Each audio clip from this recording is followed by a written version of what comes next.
Welcome once again to my channel. Sorry, unpopular opinion, especially to we the Africans. To the English people is nothing. It's just a normal way of life. Or they find it very free to air their view on whatever they think about marriage. Honestly, I am telling you that marriage is absolutely inconveniencing. Sorry I'm sounding this way. I am happily married and I'm enjoying my marriage in a way. But sometimes there are a lot of things you would want to do as a married person and you wouldn't just do it because you are married. You wouldn't just, you know, get a kind of lifestyle you would want because you are in marriage. It's in both ways, both for the male and for the female. Sometimes you would want to travel, you cannot do it because you're considering your family. You can't even take them along, you can't even leave them to go. And sometimes you, the woman, you would want to dress in a certain way, the kind of fashion you are used to while you were still single. In marriage, you might be watching it, considering what your man is going to say, what the society is going to say, what people around. In fact, you're not even yourself any longer. It's really crazy. As the man in marriage, you come back from work, you would like to watch football. Your children are there. They are going for the cartoon. And definitely you're going to go on watching the cartoon with them. That's crazy, you see. Sometimes you're telling them to keep the noise down, but they wouldn't. They will go on making a lot of noise. They wouldn't even let you do what you want to do. They wouldn't let you concentrate to create something. Probably you are a writer, you can't simply concentrate. Even if you send them to their room, they will still come out screaming, you know. And in certain situations, you consider going to your parents' house as an African, a Nigerian, for that matter. Going back to your parents' house is, then you understand that marriage is inconvenience because they wouldn't even let you come. They'll begin to ask you questions. Why do you want to come? Is everything all right? Are you having issues with your husband? That kind of questions, as if you're no longer part of them or they've just sold you out to a man. They wouldn't just let you come back as usual, as you've always done when you were single. So honestly speaking, marriage is sort of inconveniencing. Sometimes I admire the Western culture of a lot of them being negative to marriage, staying single or partnership, having an affair, then you have children, you stay on your own. Sorry, I'm a Christian. I understand the sacredness of marriage per se, but that thing is somehow a cage, to a lot of black women and black men out there. Because of that holy matrimony of 18 they did in the church, in the courts, or because everyone is expected that, yeah, you should get married in our cultural society.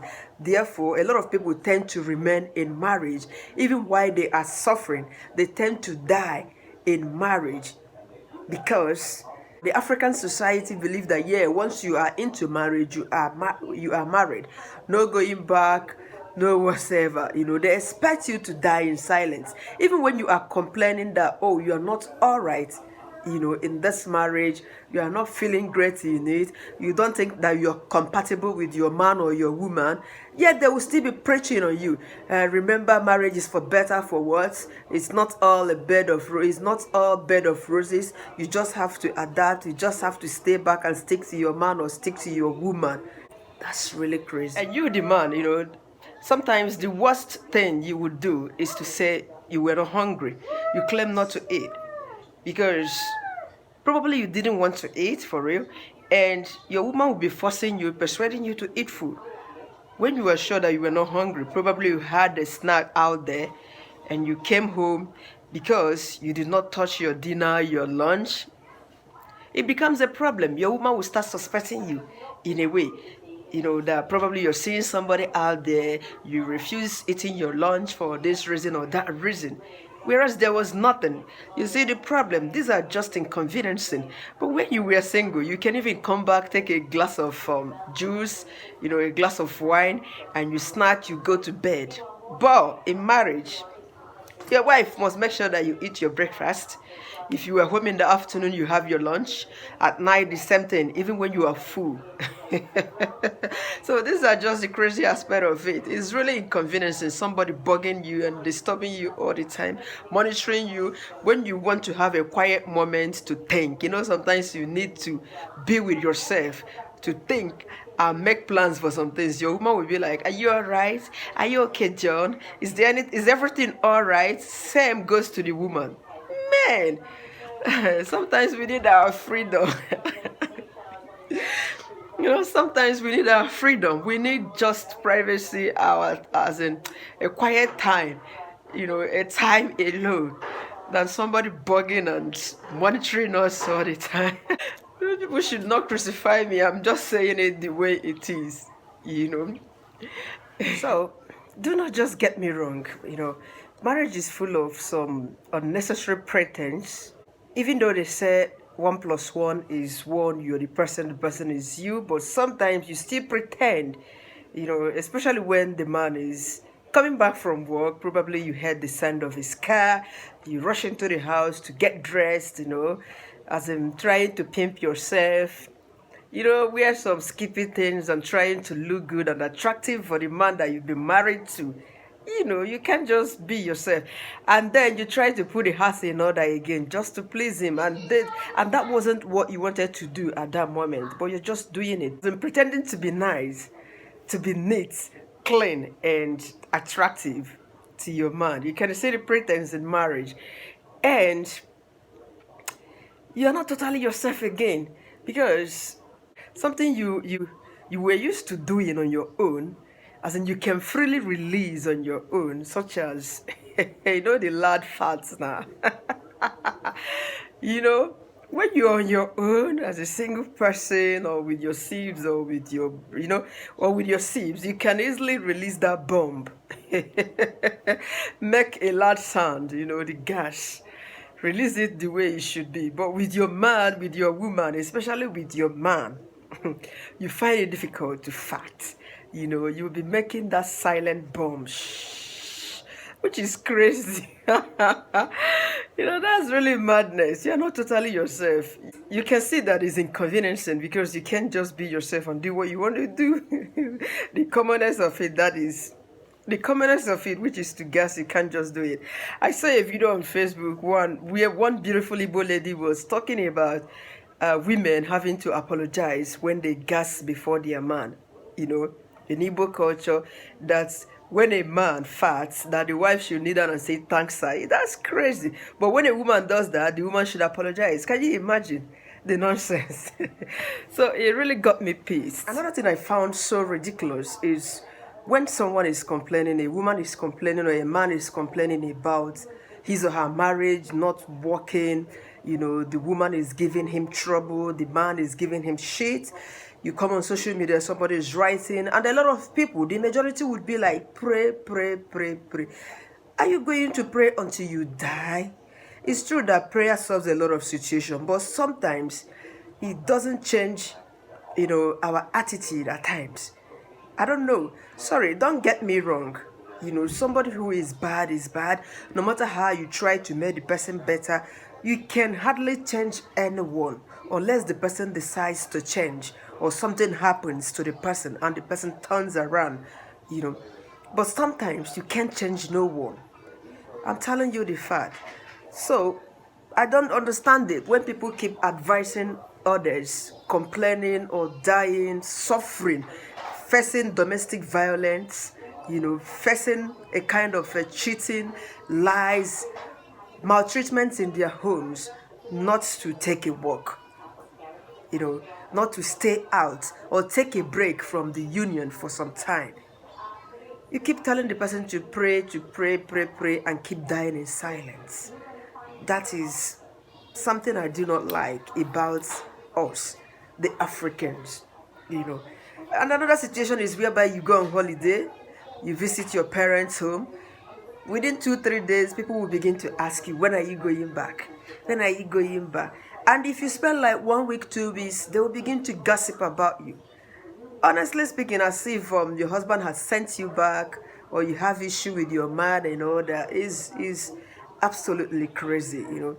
And in certain situations, you would want to like take a break from your marriage per se. But then you don't see that being realistic. For the fact that you look around, I can't just take a walk on my husband, I can't just take a walk on my children. You know, there are a lot of things that you cannot do while you are married. But as a single person, you have all the time, you have all the freedom, you can keep late nights, you can go to party, you can associate with your friends. But once you are committed, there is these restrictions. You limit the number of friends you have, even your female friends, even when you are still going on keeping female friends. Other women will be advising you, stay away from this. You are now married. You are not supposed to be having a single friends around you unless you want them to snatch your husband from you.